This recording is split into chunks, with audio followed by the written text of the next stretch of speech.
ఇకపై మీకు ఇష్టమైన ఫేవరెట్ సీరియల్స్ యొక్క ఫుల్ ఎపిసోడ్స్ యూట్యూబ్లో అందుబాటులో ఉండవు. కేవలం సన్నెక్స్లో మాత్రమే ఫ్రీగా చూడొచ్చు.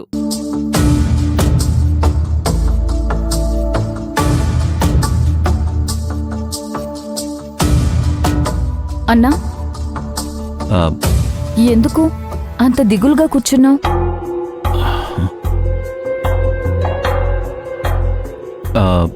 40 సంవత్సరాలయ్యింది.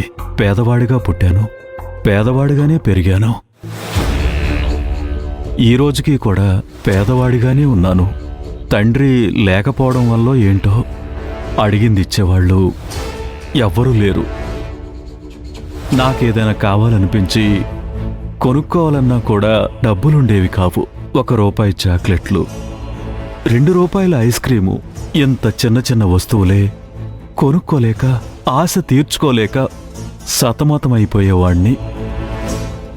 చూసిన భోజనం తినాలన్న ఆశ కలిగేది.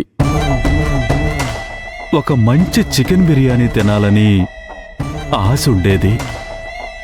ఎవరో తినిపించేవాళ్ళు ఉండేవాళ్ళు కాదు.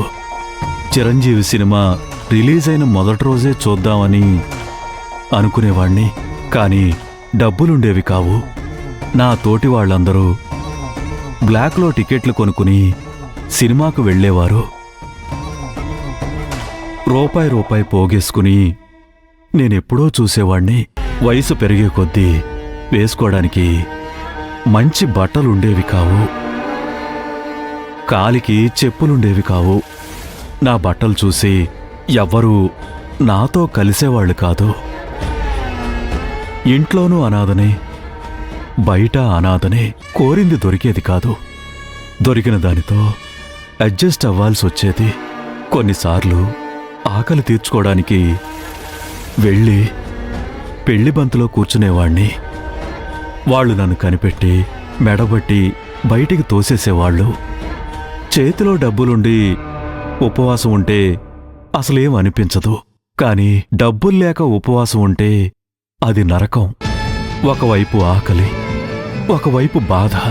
అది అనుభవిస్తేనే తెలుస్తుంది ఆ బాధ. జీవితంలో పేదరికం అనేది ఎవ్వరికీ రాకూడదు.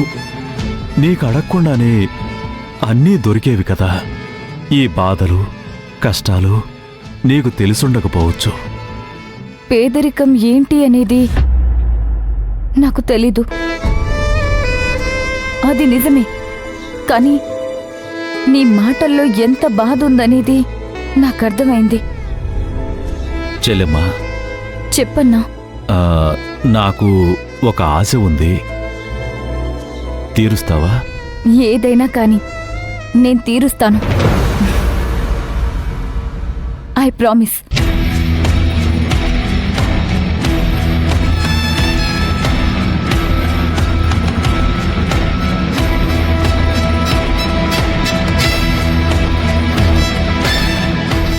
నాకు ధనవంతుడవ్వాలని, పెద్ద పెద్ద కార్లలో తిరగాలని, పెద్ద పెద్ద భవంతుల్లో ఉండాలని, పెద్ద పెద్ద కంపెనీల్లో మీటింగుల్లో పార్టిసిపేట్ చేసి బాస్ అనిపించుకోవాలని ఉంది. ఇది ఆశ వలన వచ్చింది కాదు, కసి వలన వచ్చింది. ఎన్ని రోజులు నువ్వు అనుభవించిన వైభవం, నీకు చాలు అనిపించే ఈ ఆస్తి, ఇదంతా నాకు రాసిస్తావా?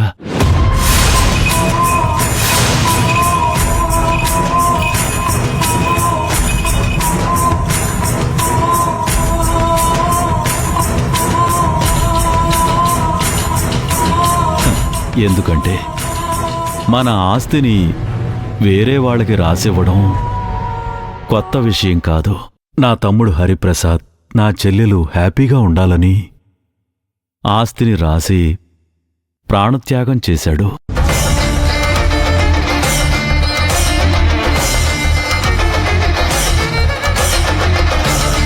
చెల్లెమ్మా, నేను నీ ప్రాణం అడగడం లేదమ్మా.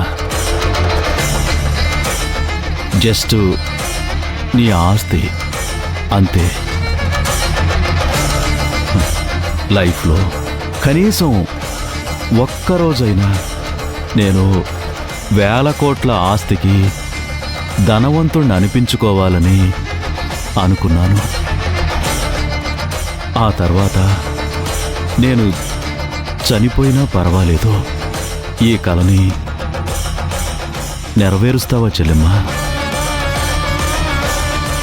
నువ్వు నాతో జీవితాంతం ఉంటానంటే ఏం చేయడానికైనా నేను సిద్ధం. నీకన్నా నాకు ఆస్తి పెద్దదా?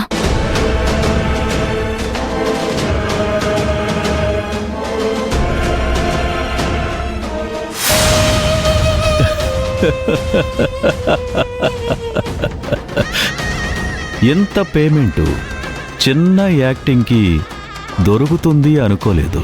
స్టార్ హీరోలందరూ 4 నెలలు పనిచేసి 100 కోట్లు సంపాదిస్తారు. కానీ నేను 10 రోజులు యాక్టింగ్ చేసి 1000 కోట్లు సంపాదిస్తున్నాను. నేను ప్రపంచంలోనే నెంబర్ 1 యాక్టర్ని.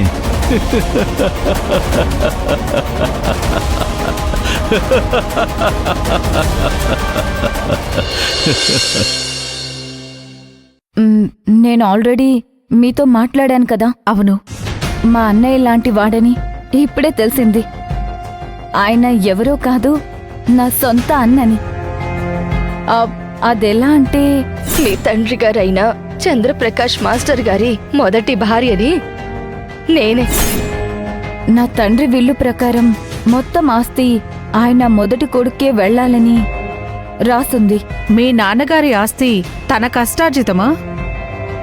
మా తాతగారి నుంచి వారసత్వంగా మా అమ్మకొచ్చింది. ఆ తర్వాత ఆయన కష్టపడి దాన్ని డబుల్ చేశారు. అంటే ఆస్తి మీ నాన్నగారి రెండో భార్య అయిన మీ అమ్మది కదా? అవును. ఈ సింహాద్రి అన్న వ్యక్తి మీ నాన్నగారికి మొదటి భార్య కొడుకు కదా? అవును. అప్పుడు ఇతనికి హక్కెక్కడుంది? టెక్నికల్లీ, లాజికల్లీ మొదటి భార్య కొడుక్కి మీ అమ్మగారి నుంచి మీకొచ్చిన ఆస్తికి సంబంధమే లేదు. అంటే ఆయన పెద్ద కొడుకు కదా. అసలు ఈ రోజుల్లో మీ నాన్నగారు ఆస్తిని మీ అన్నగారి పేరు మీద రాయడమే పెద్ద తప్పు. కొడుకు కూతుర్లకు సమానంగా ఆస్తి రాయాలి. మీరు అన్యోన్యంగా ఉన్నారు కాబట్టి ఆస్తి గొడవలు జరగలేదు. ఇప్పుడు కూడా మా మధ్య ఎటువంటి గొడవలు కూడా లేవు. కానీ ఇతను ఆస్తికి అర్హుడు కాదు. మరెలా? ఆయనకి గిఫ్ట్ డీడ్ చేయవచ్చు. ఇది బానే ఉంది కదా. కరెక్టే, కానీ పొరపాటున ఎవరైనా, మీరైనా ఇంకెవరైనా దీనిని అడ్డుకుంటే కేసు సాల్వ్ అవ్వడానికి 10-15 ఏళ్లు పడుతుంది. ఒకవేళ కోర్టులో ఉంటే 15 ఏళ్ల తర్వాత తీర్పు మీకే అనుకూలంగా వస్తుంది. సరే, మీరన్నట్టే గిఫ్ట్ డీడ్ చేస్తాను. పని సులభమవుతుంది. అలాగే చేద్దాం.